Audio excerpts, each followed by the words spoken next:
दीदी मैं रुद्र के चाचा को बोलूं क्या पता करने को कि बच्चे अभी तक क्यों नहीं आए? आयशा ने कहा। नहीं आयशा, रहने दे, संतोष यूं ही परेशान होगा। एक तो वैसे भी दिन भर घर का सारा कारोबार संभालता है और ऊपर से अब ये। दीदी इसमें परेशान होने वाली बात क्या है? आखिर रुद्र भी तो हमारा ही लड़का है ना। हाँ आयशा, पर संतोष को भी तो आराम की जरूरत है। दिन भर काम करके थक जाता होगा। थोड़ी देर और इंतजार कर लेते हैं, रुद्र आ ही रहा होगा, शायद रास्ते में ही हो, रुद्र की माँ ने कहा। ठीक है दीदी, जैसी आपकी इच्छा। रुद्र और उसके दोस्त लोग जिप्सी में थे। वो लोग रिपोर्ट लिखवाकर वापस घर जा रहे थे। शाम के 7 बज रहे थे और धीरे धीरे अंधेरा होने लगा था। यार रुद्र, कुछ ज्यादा ही देर हो गई है, लगता है घर पहुंचने तक अंधेरा हो जाएगा, समीर ने कहा। ये मोटे की वजह से हुआ है, ऐसे ही भूख लग गई थी, अनन्या ने कहा। अच्छा ऐसे बोल रहे हो जैसे तुमने तो कुछ खाया नहीं था। वो गुपचुप खाना खाने कौन गया था? मेरी वजह से नहीं, तुम्हारी वजह से हुई है इतनी देर, पीयूष ने कहा। मेरी नहीं तुम्हारी। नहीं तुम्हारी वजह से। अच्छा अब ये भी बोल दो कि कैमरा भी मेरी वजह से ही चोरी हुआ है, पीयूष ने कहा। देखो पीयूष, तुम मुझे ब्लेम करना बंद करो, मेरी थोड़ी कोई गलती है यदि कैमरा उस भिखारी ने चुरा लिया तो। नहीं, गलती तो हमारी है जो हमने तुम्हारे हाथ में कैमरा दिया था। तुम कहना क्या चाहते हो? हम लड़कियां कमजोर होती हैं जिनके हाथों से कोई भी कभी भी कोई चीज चुरा कर ले जा सकता है? हाँ बिल्कुल सही समझा तुमने, मैं यही कहना चाहता हूँ। देखो पीयूष, अब तुम गलत वे में ले जा रहे हो, तन्वी ने कहा। गलत वे में पीयूष नहीं, तुम जा रही हो तन्वी। तुम लड़कियां कभी कभी अपनी गलती मानती नहीं हो। अब हो गई गलती तो मान लो ना, थोड़ी ना गलती मानने से तुम लड़कियां छोटी थोड़ी ना हो जाओगी, रुद्र ने कहा। क्या क्या गलती? किस बात की रुद्र? जब हमसे कुछ गलती हुई नहीं है, हो जाता है कभी कभी, हमें थोड़ी पता था कि वो भिखारी चोर निकलेगा। हाँ सही कहा, तुम लड़कियों को तो कभी कुछ पता ही नहीं होता। रुद्र और तन्वी की बातें सुनकर अर्जुन परेशान हो जाता है और कहता है अब बस भी करो, तुम दोनों कहाँ की बातें कहाँ जोड़ रहे हो? पीयूष और अनन्या, तुम दोनों को पता तो है ना कि रुद्र और तन्वी एक दूसरे से झगड़ने का बस बहाना ढूंढते रहते हैं और तुमने वो उन्हें दे दिया। अर्जुन की बातें सुनकर तन्वी और रुद्र चुप हो जाते हैं। चलो अब सॉरी बोलो चारों एक दूसरे को, अर्जुन ने कहा। सॉरी अनन्या, पीयूष ने कहा। सॉरी पीयूष, अनन्या ने कहा। रुद्र और तन्वी एक दूसरे से कुछ नहीं बोल रहे थे, चुपचाप बैठे हुए थे। तभी अर्जुन कहता है अब तुम दोनों भी एक दूसरे से कुछ बोलोगे कि नहीं? रुद्र सॉरी बोलो तन्वी को। तन्वी तुम भी सॉरी बोलो रुद्र को, अनन्या ने कहा।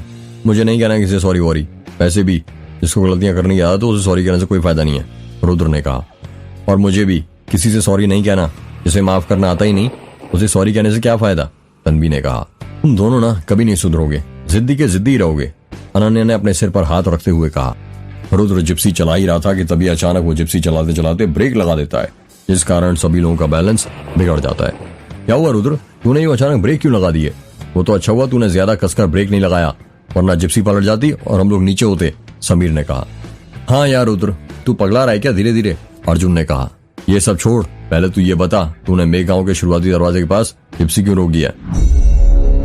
पीयूष ने सामने मेघ दरवाजे को देखते हुए कहा। सब लोग हैरान हो जाते हैं ये देखकर कि रुद्र ने मेघ दरवाजे के पास जिप्सी क्यों रोकी है। दरवाजे के पास बहुत अंधेरा था और दरवाजे पर लगे ताबीज, चुनर, ताले भी दिखाई नहीं दे रहे थे। रुद्र तू ठीक तो है ना, समीर ने कहा। माखनलाल पुलिस स्टेशन में बैठा हुआ था और सो रहा था। तभी वहां पर अजय आ जाता है और माखनलाल पर चिल्लाते हुए कहता है, माखनलाल क्या तुम यहाँ सोने आते हो? जब माखनलाल ने अजय की चिल्लाने की आवाज सुनी तो बोलकर उठ जाता है और अजय को सैल्यूट करते हुए कहता है, जय हिंद साहब, जय हिंद। अजय कुछ जवाब नहीं देता। थोड़ी देर बाद वो कहता है, वो नींबू जो हमें पीपल के पेड़ के पास से मिले थे उस पर किसी के फिंगरप्रिंट के निशान मिले? साहब एक हैरान करने वाली बात सामने आई है। क्या? अजय ने जल्दी से पूछा। उस नींबू पर किसी के भी हाथ के निशान नहीं थे। ऐसा कैसे हो सकता है? जब किसी ने उन नींबुओं को पीपल के पेड़ के पास रखा होगा तो किसी के तो हाथ के निशान छपे होंगे उस पर। ऐसे अचानक बीच जंगल में कहां से आ जाएंगे नींबू, वो भी पीपल के पेड़ के नीचे? साहब हाथों के निशान तो तब छपे होंगे ना जब किसी इंसान ने उन नींबुओं को पकड़ के नीचे रखा होगा। अब भूतों के हाथों के निशान नहीं छपते हैं। फिर बकवास माखनलाल। बकवास नहीं साहब, आप ही सोच कर देखिए कि नींबू पर किसी के हाथों के निशान क्यों नहीं आए। हो सकता है जिस तरह तुमने उन नींबुओं को ग्लव्स पहनकर उठाया हो वैसे ही उस मुजरिम ने भी ग्लव्स पहनकर उन नींबुओं को वहां पर रखा हो। चलिए मान लिया कि मुजरिम ने ग्लव्स पहनकर वो नींबू के पेड़ के नीचे रखे, और ये बताइए उस मुजरिम ने 6 नींबू ही क्यों पीपल के पेड़ के नीचे रखे? वो कम या ज्यादा भी तो हो सकता था। और ये सब छोड़िए, वो मुजरिम नींबू पीपल के पेड़ के पास रखकर करना क्या चाहता था?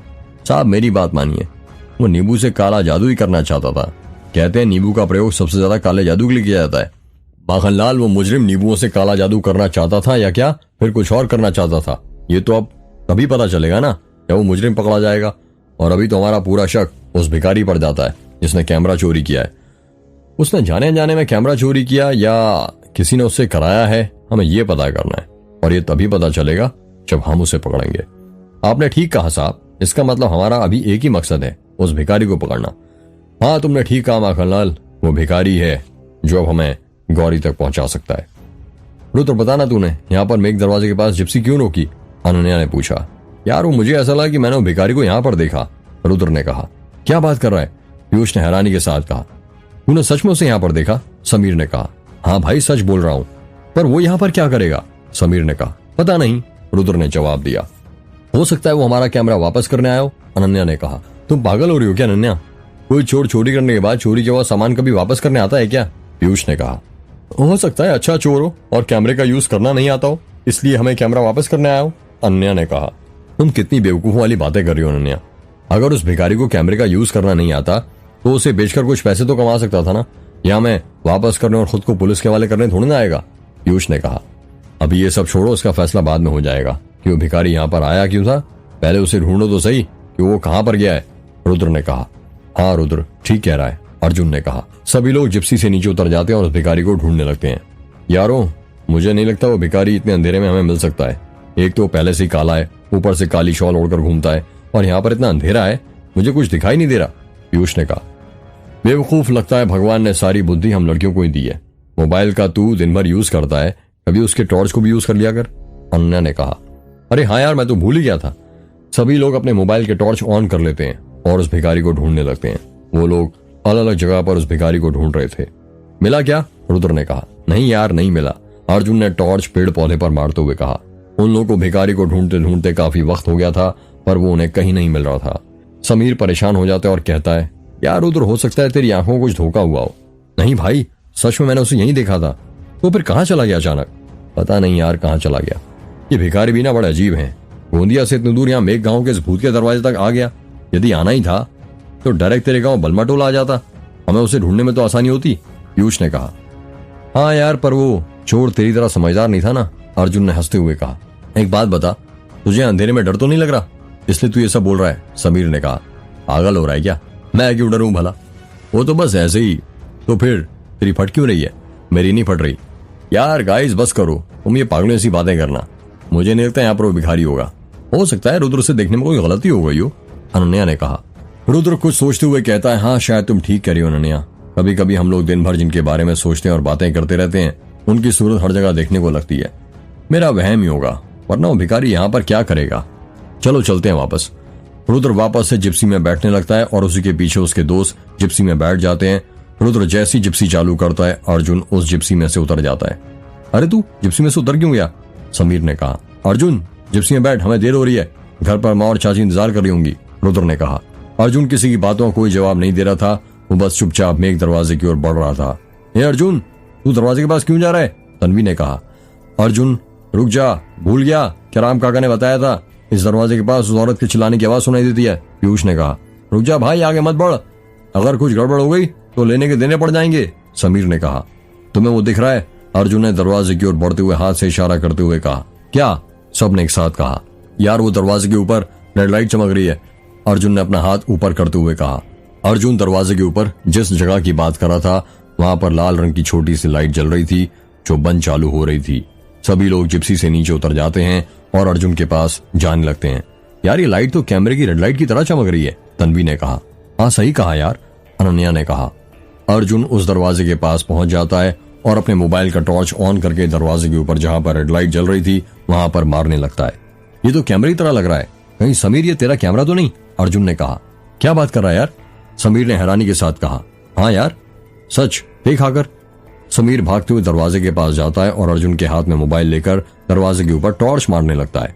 हाँ यार तूने सही कहा, ये तो मेरा ही कैमरा है, समीर ने दरवाजे के ऊपर देखते हुए कहा। पर ये यहाँ पर कैसे आया और इसे दरवाजे के ऊपर किसने लटकाया? तन्वी ने कहा। पता नहीं यार, अनन्या ने हैरानी के साथ कहा। चल ये सब छोड़, ये बाद में पता लगाएंगे कि कैमरा यहाँ पर कैसे आया। पहले ये सोचो कि इस कैमरे को इतनी ऊपर से नीचे कैसे उतारें, अर्जुन ने कहा। कैमरा दरवाजे के 8 फुट ऊंचाई पर लटक रहा था। सुन, मैं जिप्सी को यहाँ दरवाजे तक लेकर आता हूँ। समीर तू जिप्सी के ऊपर खड़ा होकर कैमरा नीचे उतार लेना, तेरी हाइट ज्यादा है, तू पहुंच जाएगा वहां तक, रुद्र ने कहा। ठीक है जल्दी ला, समीर ने कहा।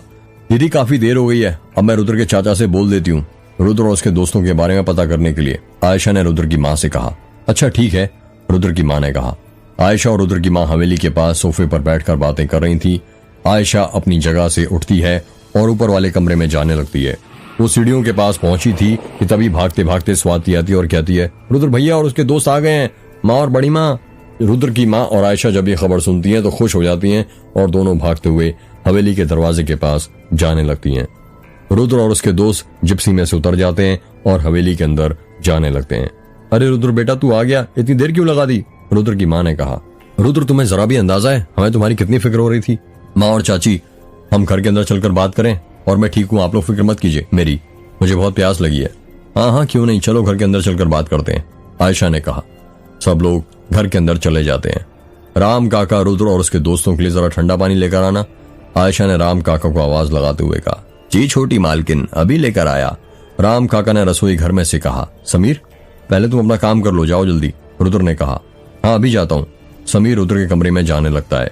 यूं आते से ही समीर को रुद्र के कमरे में जाता हुआ देख आयशा और रुद्र की माँ हैरान हो जाती हैं और रुद्र की माँ पूछती हैं, कैसा काम बेटा?